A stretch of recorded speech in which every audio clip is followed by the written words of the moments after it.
Sa gahapon, gisugda nato pagpamati ang story of creation sa book of Genesis chapter 1. Gitiwas karon sa atong unang pagbasa. O kada gyud human sa gibuhat sa Ginoo, kanunay gid niyang isulti og nakita sa Dios nga maayo ang iyang nabuhat. In short, wala gyud nabuhat ang Ginoo nga dili maayo. Lingi ay mong tupad na maayo pa ka, na maayo pa ang imong kinabuhi. Pero daghan ang nagsulti karon nga ang kalibutan nagmasakito na. Gani naiuban mo sulti naghingutas na. Kaya nga tong ozone layer kuno nagguba na, o niya na ang global warming, climate change, na kung mo mature gyud ni siya, end of the world na gyud. Ang ato ganing mga dilabi na din sa Pilipinas, ang atong mga kalasangan, ang atong mga kadagatan, mga kasapaan, nangaguba na, hugaw na, destroyed na. Ang ato sa mga pagkaon, daghan na kayong mga matod pa nila mga cancer cells na naa diha. Mao bitaw kadaghana nato karon na naganto sa sakit na cancer. Nilingay mong tupad ing nanana kay cancer. Ing na ba? Naay na naglakaw-lakaw karon, wa na. Cancer na, nagani uban. Lipay-lipay pa, pader, cancer-free na ko, idantag pila ka buwan, tuanan, ibalik na sang cancer. Patay na yon. Mga batanon pa kay karon, gipang cancer na. Ngano na? Kidney failure, siging dialysis, daghan kay ang galinyas, kunanas dialysis. Kanalang papakalawaton ko ngadto sa ospital, ato ta sa renal section pa der, na ipakalawaton, adto na kunto na naglinya, ala, ilang mga dugo, di as makina. Ana. Basin din na inisimba, nagdialysis na. Sa ato mga politisyan, wa ka sila'y cancer karon, kanang nanagan. Sugod ra baron sa official nga campaign, para sa atong May election, way mga gipang cancer ana nila. Way mga kidney failure nila. Nya mudagan lang yapon, politika bahalag masakiton. Wa man gani ka kahimog healthy sa imong lawas, maka-healthy na noong kas katilingban. Pahuway na lang tingali, masakito na ka. Di ba? Mao na nga importante kayo nga makasabot ta nga ang gibuhat is Ginoo, original yung gibuhat sa Ginoo, maayo. Kinsa may naghatag og kadautan sa atong katilingban, ang yawa. Ang yawa dili magbubuhat, tigdagmal siya sa binuhat sa Ginoo. Ug unsa may gamiton sa yawa aron ta mawagtang sa passing ang balaod sa tao. Ang Ginoo sa iyang pagbuhat naa siya'y balaod, gitawag natog divine law, usay tawgon natog natural law. O kung ang atong mga balaod dinis kalibutan nga gipatuman dili gani mo align sa divine law, anha mosugod ang problema sa atong kinabuhi. Mao bitaw karon particular kay tag legality, pero ato nang giniglect ang morality. Luoy kay ta. Moral norms mao nay gikinahanglan aron ma-align ta sa divine law. Ang mga legal norms mao nay mo-align sa atong human nature. Kung magsige na lang tag-focus aning legal, what is legal, nya malimot na ta what is moral, mga guba gid ta. Unang maguba ang atong relasyon. Kaning kaguba ron sa relasyon sa ato mga politicians because they did immoral activities. Nya siging panalipod aning ilang immoral activities hantod na nag-away, dagko kay taggastong kwarta, minilyon, binilyon atong gigastong kwarta spending for their immoral activities. Nya managa na sad sa eleksyon, pangilad to the max natong mga botante. Lingay mong tupad. Yung na magpailad pa ka. Pailad pa ka. Ana? Yung nakanang naong ni mo, ilarunon kayo. Bitaw. Ako, mailhan man anak ko mga ilarunon. Una, mahigugmas kwarta. Kanang mahigugmas kwarta nga tao, kanang gasigig pangitag kwarta, ilarunon yun na. Mao nang daghan kay nangailad tungod anang kwarta karon lang ganing bago na ina-scam na diha sa ospital. Na ay mo scam diha sa atong mga bank accounts. Ngano man pasaligan man kag kwarta, pasudlon man kas kwarta, na ina-scam ani mga utang na anhin taon managhilak pa der tabangi in taon ko na ilad gyud ko. Na ina-scam aning hasta pa gani ang love life, mas-scam pa gyud. Naidagang na-scam sa love life, Ingay mo tupad, wa ka nagmahay, anay mo love life. Na-scam, kaya nga naman, naidaghag kwarta, na-edit-date dayon, sakay-sakay sakyanan, daghan ako kaila, nangabuntis, tungod anang na ang scam-scam sa uyab-uyab. Niya, pagkabuntis na, biyaan, na-scam. Binlag, bata, dito rabasad, gidelivers, ginikanan, na utros ang na-scam.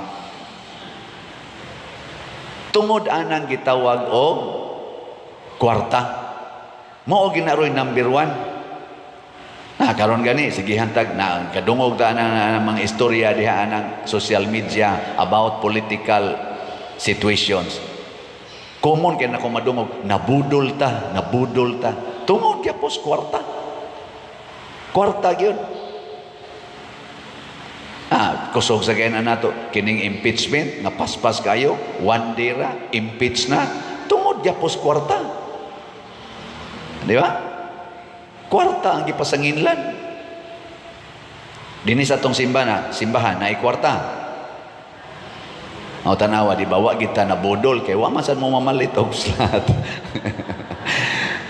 Kamo basta pare gani mo sulti hinay kay mo palit hinay jud kayo pero og papaliton gani og numeros loto numero sa suertes hala gyud linya pero ingnon gito palit mo slot kay tagaan mo sa Ginoo og grasya asa maminaw because nailad ta siyawa kwarta ang iyang gisulti. Tanawa si Kristo, kwarta ba ang iyang gigamit? Dili. Gugma ang iyang gigamit. Ang mahal nga birhen, kwarta ba ang iyang gigamit? Sa diyang nagpakita siya dito sa Our Lady of Lourdes, ngadto sa 14-year-old na si sa tingan na to, Bernadette. Asam din ng Lourdes? Germany o France? France, Ang samtong tuiga.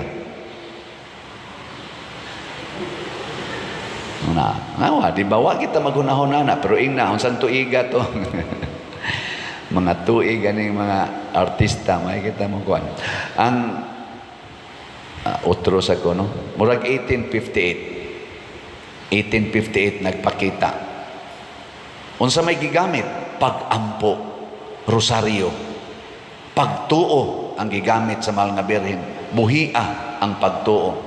Ang masakiton nga bata dalagita 14 years old mo iyang gipakitaan aron pag matuod nga gamiton sa Ginoo ang kaning mga pobre mga huyang dito sa Our Lady of Fatima ang gipakitaan sa mahal nga birhen mga bata kwarta bay gigamit pag-ampo gihapon pag-ampo mao na nga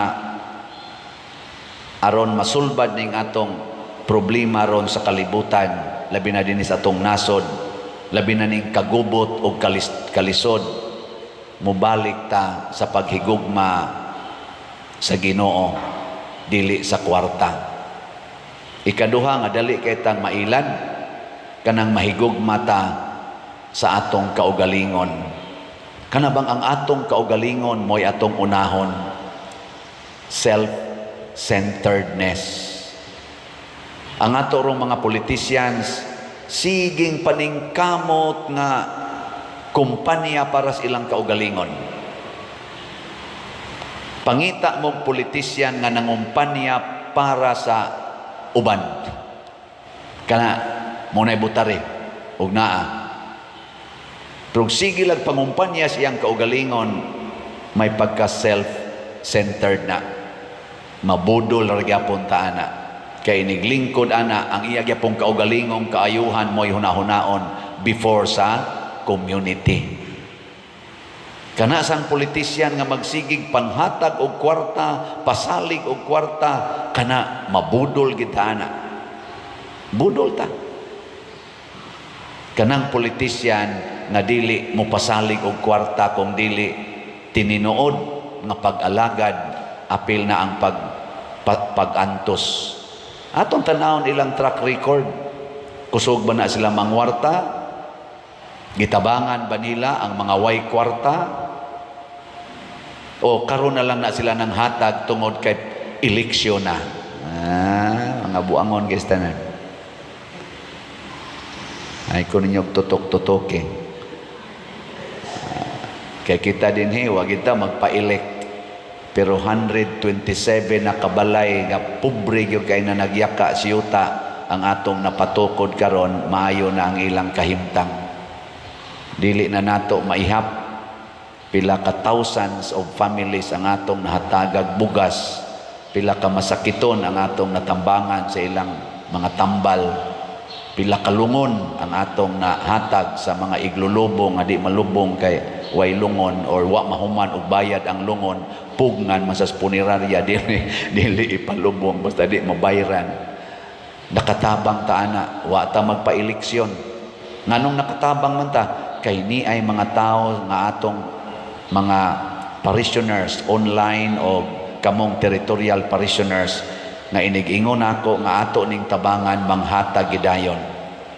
Pero sad to say, sa ako dihang YouTube lang daan, 220 na ang akong subscribers, 220,000. Pero iniingon na to, slat-slata, tag 100 pesos, may lagnay mo palit nga 20 kabuok kada adlaw.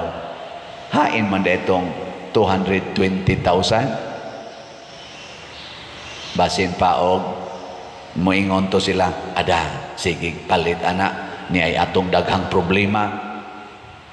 Sa dihang gisunod ni Bernadette, sa dihang gisunod sa mga bata sa Fatima, ang gisugo sa mahal nga birhen, napuno sad sila sa grasya, labi na ginang kaayuhan sa sakit.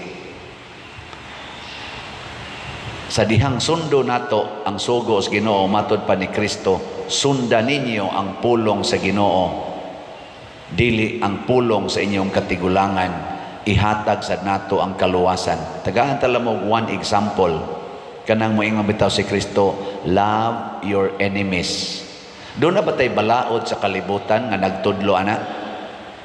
Natay particular legal law nga nag-ingon love your enemies? Na? Pangita ka mo mga lawyers, i-search ko no. Naabay nag-ingon love your enemies. Nya na pag nag-ingon ba forgive 77 times. Na? Hoy. Na? Og tungod ana, di gyud mag-ayo ang atong relasyon sa usag-usa. Bisag kapila na ta nag-eleksyon, sige tag-ingon, this is a holy, the right of suffrage, a holy, sana ka na, right ba na? Tawag na. Kadang ato ko nung butar ba? Vote. Holy. Oh, mana holy ko nung atong vote. Tawag-tawag tag holy anang unholy. Tanawa, respetuan bagod sa kuan? Respetuan bagod sa atong mga katawhan? Ang nidaog nga mga politicians ighuman sa eleksyon, dili respetuan sa mga napildi. Sigihag atake, sigihan og daot. Ang nidaog sad usahay di sad mo respeto sa nibutar nila. Atakihon sa nila kadtong wa mo butar nila, ilang lisod-lisoron. Ug kinsa tong musupak nila, ila dayong piiton, atakihon, i-impeach pagani. Mura nagsila nay hawd. Dili na ang mga tao. Tiyaw mo ka na, 32 million ang nagbutar. Wa man nagreklamo ang 32 million. Ang ni-impeach, 215 ra. Equal rabi ang atong votes. Kana mga congressmen, o ang akong butar, inig panahos eleksyon, parihara na. One vote, one count. Nya tungod lang kay nakalingkod na kadiha, gamhanan na kay ka, tumbahon lang ang 32 million sa 215. Gikonsulta o sa atong 32 million unta kun unsay ilang majority decision. Una pamubutar kining 215 nga gitawag og representatives. Pero tungod aning atong human standards nga opposite to God's standard, naguba ang kahuli kunuhay sa atong eleksyon. May pagwa na eleksyon? Di ba? Ay bitaw padayon tag-eleksyon. Ato nang suwayan. Naapagining tikas panahos eleksyon. Dili lang panahos kumpanya, tinikasay, kinamangay, kuno. Kana pag yung pag-adjust sa resulta, dagdag, bawas, automated man or manual man na aginang dagdag bawas nga accusation. Kaluoy sa atong Pilipinas. Hinaut unta mawa na karong panahos eleksyon. Iampo nato mauni ang sakit nga kanser sa atong Pilipinas. Graft and corruption. Kanser na ni. Tinikasay sa eleksyon. Kanser na ni. Political parties by patronage, cancer na ni. Muna ato na siyang suwayan og ampo sa mahal nga Birhen sa Lourdes. Mahal nga Birhen sa Lourdes, ayuha taon mi. Nya motubag sad ang mahal nga Birhen sa Lourdes, do what my son is telling you. Do everything what my son is telling you. Nindog na ta mga buotan.